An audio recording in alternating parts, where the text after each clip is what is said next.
Good evening, Journey Church, and welcome to the Extra Mile. My name is Spencer. I'm the church planning resident here at Journey, and I'm with Ms. Brooke, the director of the Counseling Center here. We're so glad that you're joining us this evening. Last week, Ms. Brooke sat with Pastor Sean, and they talked through depression and anxiety. So if you missed that episode and you want to hear more about that, I'd encourage you to go check out that one. Today, we're going to be talking about the topic of anger, which is what Pastor Sean preached about this morning. How do we process anger? What does unhealthy anger look like? And so we're going to get into some of the nitty-gritty questions this evening, and we hope that you enjoy this. So why don't we just jump into this question? So why is anger in a mental health sermon series? Because it's an emotion, right?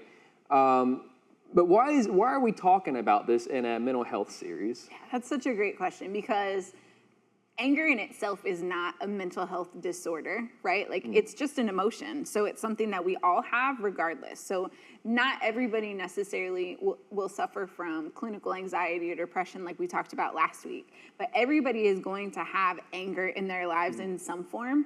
And so really what anger gives us, it gives us a foundation to be able to talk about some of the negative emotions that people experience.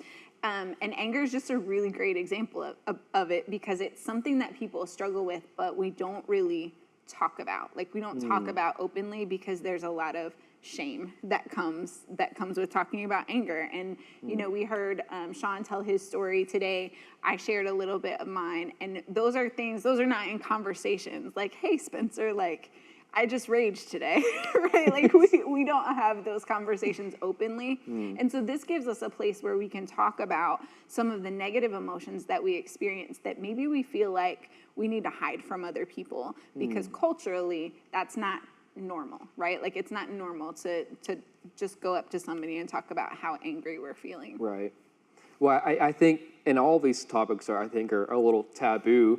But you're right, anger is in a different way, because when you talk about having an anger problem, you feel like you're calling yourself like a bad person versus, you know, when you talk about having anxiety and depression, it's not so much of I'm a sinner, I'm bad, but there's a different kind of, I think, perspective looking into it. So why don't we talk about how does somebody develop an anger problem? Is it possible that it's like hereditary? Do you develop it at a young age? Or certain people or maybe a gender more at risk for it? How does that happen? Yeah, so anger is usually, we go down two avenues, right? So essentially it's a learned behavior. So a lot of times when we're talking through anger, it's about patterns that we've seen in our lives, right? So when we were a child, we saw anger displayed in our home, right? And so that's how we learned how to deal with anger, is we just kind of rage out at home, and that's how we solve problems. That's how we handle conflict in our home. But other times it's something, so my story, for example, anger is a result of trauma and grief, right? So that's kind of another place where we see anger show up, is that we learn to, instead of the rage and the angry conflicts at home, what we've learned at home is to stuff our emotions. And so then they pop up in other ways. So that can be as a result of trauma. It can be as a result of grief. It can really just be as a result of any negative emotions, as I was saying, right? Where we just learn to kind of put those away. And at some point they pop up, right? So we end up with this kind of hair trigger anger that is that's triggered by anything, right? So in counseling, for example, a lot of times I'll have couples come to me in counseling and they say, you know, we're fighting about the dishes. Just so you know, everybody's always fighting about the dishes in counseling. It is the number one reason that people come into marriage counseling. But honestly, people talk about, you know, these arguments that they're having at home, and they think that it's about the thing that they're arguing about. But most often it's not. It's a result of something else. So it's never about the dishes. It's about how you made me feel when you ignored this thing that I asked you to do, or we've talked about this before and it's not being addressed. As an example, in Sean's story, right, it was not about the medicine. That wasn't the issue that he was actually angry about. It was about how Selena felt and how Sean felt, right, in that moment. And so if we can go back and talk about the underlying issues within a partnership, not necessarily the Edwards marriage, right, but in general, the underlying issue of not feeling heard and known, right? So those are usually things that are underlying issues that are patterns within a relationship, right? And so when anger bubbles up to the surface, that's where we know that there's something else underneath. Does that make sense? It does. Well, and I think I see even in, my own life or whatever, we tend to focus so much on like the things that are visibly right in front of us that seem to be the problem, whether it be the dishes and see that as the root problem. But you're right, they're really, even if you solve the dishes problem, there's something else that's going to pop up because you never address the root. Yeah. When I think about my own story, there's this underlying issue of trauma and grief that didn't get addressed for a really long time. And I just lived my life in this angry space, right? So I was just lashing out at people, and there was no way for me to know in my head in those moments that like, hey, this is trauma. This is trauma that you need to address, because it just didn't make sense about the things that I was actually yelling and going on about, right? But it just takes some self-awareness and some maturity and things to sit back and really go through your history and figure out, as we were saying, like finding those patterns. Right. Where do they come from? Where do we learn those and why? Yeah. Usually what happens is that we learn behaviors along the way because they protect us from something, right? So my anger protected my family. It protected it protected me from my trauma. Anger is funny because it keeps us from being vulnerable. So I often think about it as like this porcupine, right? Like, so I can have this really like spiky shell that keeps people away from me in a way that they're never gonna get to that root, that soft inner part of me, because I'm not ready to be vulnerable with them, right? So instead they see this, like prickly, and that keeps people away, right? So then I'm safe because you don't have to know the parts that are hard for me to explain. But I'm very much intentionally choosing when I allow people to get close. And so anger can be a protective behavior in that too. So maybe a good first step for many of us would be looking back at maybe how our parents dealt with anger in the household and maybe how that could have been passed down to us. Looking back, you mentioned on maybe trauma in the past or grief, and just seeing these little things that could have grown over time and manifested into something. But yeah, I think the question that we can always be asking when we have those moments where we kind of explode and it doesn't make sense, like the amount of anger that I'm feeling right now over some medicine or over the dishes or whatever does not make sense, right? The amount, like the way that I'm feeling internally. And so the question that we can sit when we're talking about processing our own anger, right? And sitting with it and praying and trying to figure out where it comes from. The question we can ask ourselves is, what am I actually feeling? Anger can kind of be a cover for lots of other emotions. So a lot of times it's actually sadness that I feel, right? But it's coming out as anger. I'm sad because I'm feeling overlooked or lonely, right? And so I'm gonna, like, that just bubbles out in anger, because anger is usually easier and more acceptable in some ways than those other pieces. No, that's really good. So, and this kind of leads into this next question. Anger, it's an emotion. God made us with emotions. Yep. So anger in of itself isn't necessarily a bad thing, because it can do good in some ways. Anger is healthy in the right context. So what are some maybe clear signs that our anger in our lives is no longer helpful or healthy? What might be some clear signs to that? Yeah, I think that when anger is tied to shame, that can be a clear sign for us, right? So if I'm often regretful in the way that I handle a situation or I interact with someone else, then that's something that is going to kind of be a red flag for me that I need to step back and figure out, like, this was unhealthy anger. This was not helpful. Did that answer your question? Yeah.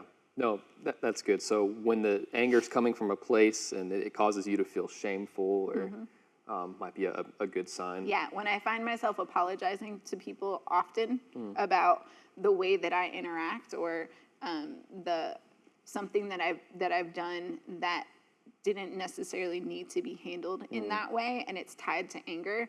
For one, that's a we need to be apologizing for those things, but also it's a red flag for us to be able to go back and say, hey, like, what's going on here?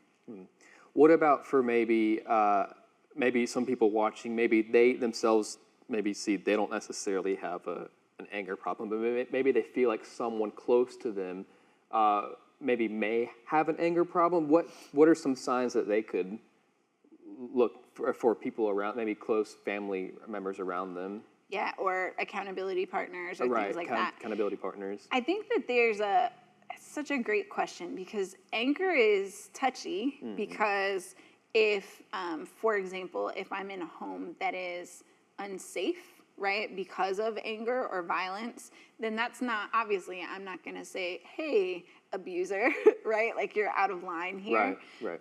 But I do think that it's something that we need to get better at talking about within our community and accountability partners. So if someone was to say, hey, I'm feeling really ashamed, or I've noticed that I am, lashing out at my kids more often than I want to. I hear this in women's groups often. I'm a yeller, right? Like, I don't want to be, but I am, right? So how do I address that so that I can be, a better mother, a better parent than I currently am? And so addressing that, I think what we like to do as a church community is build each other up and encourage, right? And say, like, you're a great mom, right? Like, you're doing great and everything's fine. But we call that toxic positivity. Interesting. Right? Okay. So toxic positivity essentially is when we kind of are constantly optimistic and we don't challenge each other in what we're going through. And so I think our accountability structures need to be challenging as much as they're encouraging. So if I'm admitting sin to you, if I feel like there's a sinful place in my life, what I need you to do is challenge me on that and learn more, dig into that. What does that look like, right? How can I support you in this, right? Do you need additional help? Is there something that I can do to hold you accountable to what you're saying to me? Instead of, I know you to be a great person, Spencer, and so it's hard for me to believe that you're angry, right? And so really looking within our accountability structures and listening to people when they're saying, hey, I'm really struggling with this anger in my life, or this grief in my life, or this depression or anxiety or whatever it looks like, and really listening to people and trying to figure out how we can better support them. It feels, maybe for many of us, human nature to not be confrontational, and we want people to like us, and maybe, in a way, sometimes it comes across excusing things that maybe we should be calling out, because we don't want to break the friendship or risk losing somebody close and calling them out on something. But you're right. We've got to hold each other accountable, and that's a healthy part of community. I think a lot of what happens when what you're talking about, right? Like when we're afraid of that conflict, is that we're actually not making space for people to be real with us. Right? So if I come to you and I disclose this sin in my life or this thing that I'm struggling with, and your response is, that's really no big deal, it's going to be fine, then what happens is I shut down, because either because I believe you or because you don't really understand what I'm talking about. And so, or at least that's how I feel. And so making space for people to really share their issues and the things that they're going through is actually going to bring us closer that's what the science shows. The science shows that the Bible shows and science shows, right? The more vulnerable we are with one another, the more connected we feel. And that's often the piece that is missing in community, right? Is that we can talk and we can deal in hard things, but only to hear. I'm not going to dig deeper for that. Yeah. And so once you start to make space for really vulnerable conversations, then people feel closer more often than they feel shunned or pushed away. Our anxiety and our fears of rejection and things like that will tell us differently, right? It'll say, if I tell them this, then they're gonna push me away. They're not gonna want to be with me. But if you're in a community that's healthy and that you care about and that cares about you, then that's not gonna be what happens. So it's almost a test of your relationship. Oh, wow. Right? Yeah. To be able to really start to take some steps into true vulnerability. And if you see those places where people are rejecting you, those aren't the people for you anyway. That's not healthy. We're going to talk more about healthier relationships in the upcoming weeks. But I think that's part of it. That's part of why we don't share and why these conversations have been so taboo historically. Well, and I think you raised like a good point. Like sometimes asking for help isn't always I need help. Maybe it's just sharing something that I'm going through and just hoping that you hear like I'm sharing this with you because I want you to help me get out of this. Yeah. So I think we've got to be good listeners and notice when people are asking for help, even when they aren't using those words. When we think about vulnerability, right? So usually when people think about vulnerability, what they're thinking about is, I'm going to tell you something hard. But sometimes it takes just as much vulnerability to receive information that's hard from someone else, right? Like if I'm going to sit here and hold space for you, that's vulnerable for me too, right? So for me to be able to shoulder your story is also as vulnerable as you sharing it with me. So, wow. Yeah. That's why you're the director of the counseling center here.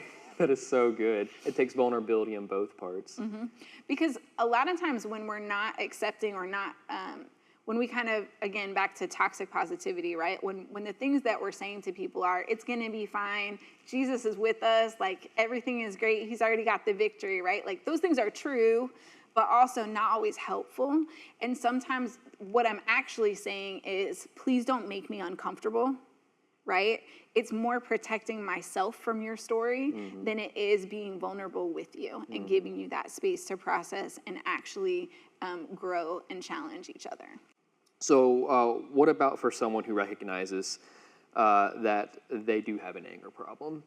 Are there any immediate practical steps they can try to implement right now, like tonight even, to get on the pathway of breaking from these chains? Yeah, so the very, very first step that I would always, and honestly, it doesn't matter if it is anger or if it is any other negative emotion, if you feel like you're in a space where you are experiencing something that is beyond what feels normal and typical, right?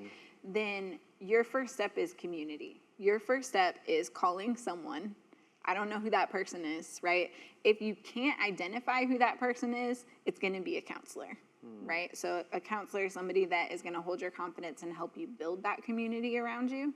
But for the most part, for most of us, there's somebody in our life that loves us and cares about us that we have to take that step towards accountability and say, hey, here's where I am. Here's what I'm struggling with. I need somebody to walk alongside me. I love it. So with people who see they have an anger problem, that their anger is unhealthy, it could, like you mentioned, when it's unhealthy, it's shameful. It can be kind of easy to make this my identity, like I'm an angry person, and then to wake up and say I'm an angry person, and I've got to not be an angry person. So with any of these problems, really, it's easy to make it your identity, but how do we get honest with these problems, right? But not to the point where it becomes damaging about our self-esteem, our self-worth. Yeah. So I think that, man, what you're saying is really important, right? So I just want to take a minute. Like, this is really important because I see this all the time where people, I see it with depression and anxiety too. So where people just make that their identity. So I have this diagnosis, right, of depression, of anxiety, and so now I'm just depressed. That's just who I am, right? Like, that's who I am. Or I'm anxious. That's who I am. That's what I expect from day to day, right?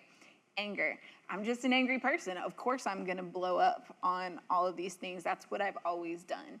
But I think that what we have to realize is that none of that is true. Like, those are all lies, all of them. So we can have a diagnosis, but that doesn't make that who we are, right? Our identity is only in Jesus, right? And so when we're thinking about even the language that we use around these, this is people that struggle with, right? Like, I'm a person first, right? We talk about this in clinical circles, person-centered language, right? Because we want to make sure that we don't hold on to these things as identities that we cannot heal from.